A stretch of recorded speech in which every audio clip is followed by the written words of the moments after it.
The 17-game season, I talked to Pat earlier. I've seen some people try to say players may be pacing themselves or whatever. They can't see the light at the end of the tunnel.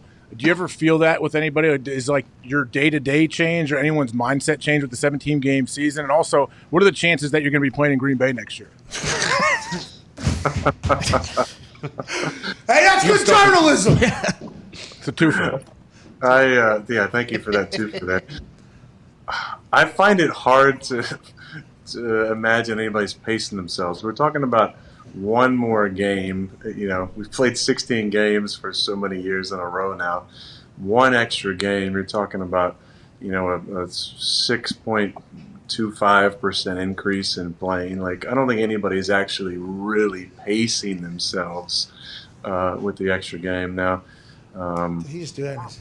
Wow. Did you just do that math in your head right there? Or do you have the? Are you one of those guys like, let me carry the one? 42 times 82. Yeah, they have this cover 2 defense right now. I've seen this 40. Is that you? Is that real?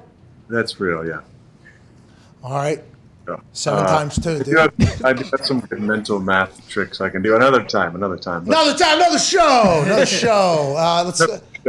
show. Age, no comment. Oh, shit! Hey, they're gonna have to bleep me out of a lot. That's a good thing. My reaction now. I just wanted to no comment you, Age. That's fun for me. Now that you're a media personality, a big media guy. Isn't that the first thing they tell you though when they sit you down your rookie year? Don't say no comment. That's what they told us.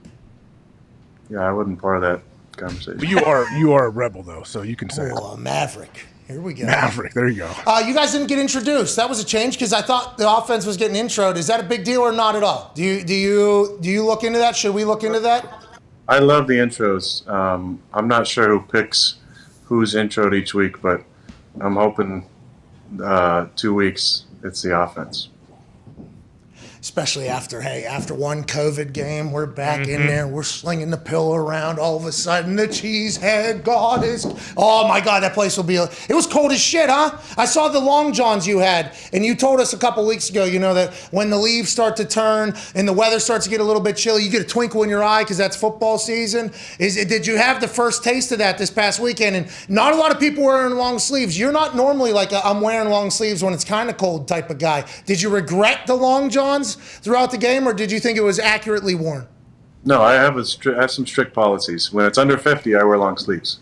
So last home game, it was right at 50. I asked J-Lo before the game because he always goes out and he comes back in and tells me, like, is it cold out there? Is it windy? And he came back in. He said, it's not that bad. I said, what's the temperature? He said, I think it's 50. I was like, oh. Okay, short sleeves it is. But this was, I think the temperature was 36. We had some snow flurries. We woke up to a winter wonderland outside. It was snow everywhere, and the leaves were off the trees, basically. But it wasn't that cold. I mean, when it gets below 20, that's real cold. And you'll know if it feels cold to me if I'm wearing my turtleneck. Oh yeah.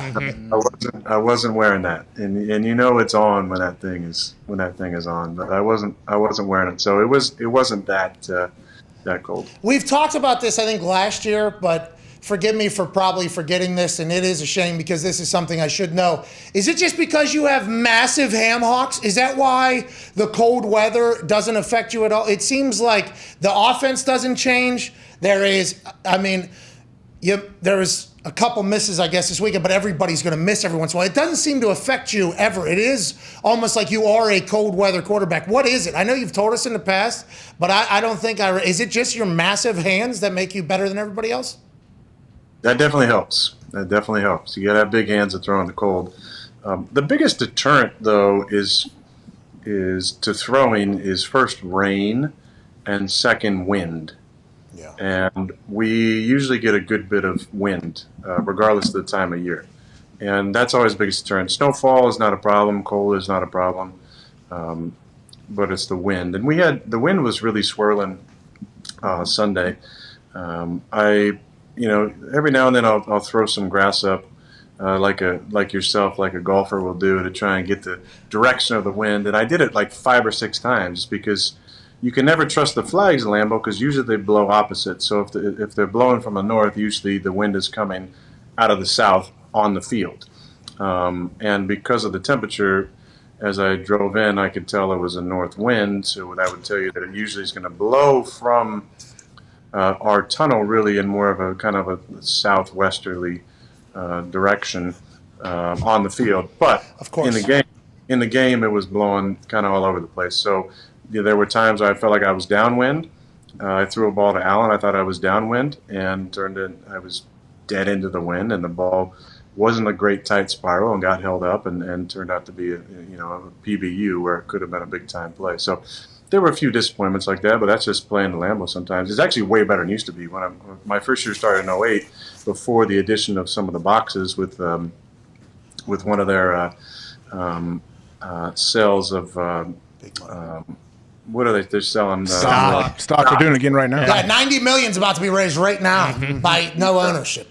Yeah, but it was a lot worse in 2008. I mean, you never knew which way the wind was blowing. When they raised up the stadium and had the extra boxes, it actually protects, and got the big jumbotrons, it protects the wind a little bit more on both sides. But it's chilly as hell out there. I mean, it's the frozen tundra. It's something that literal stories are told about, and it seems to not affect you. You're like 82-19-1 or 85-19-1 at home, and you're going to start your 200th career game coming up this weekend.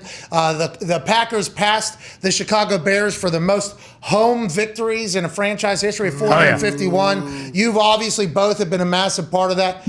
It's incredible the way you've been able to handle the elements in your entire career.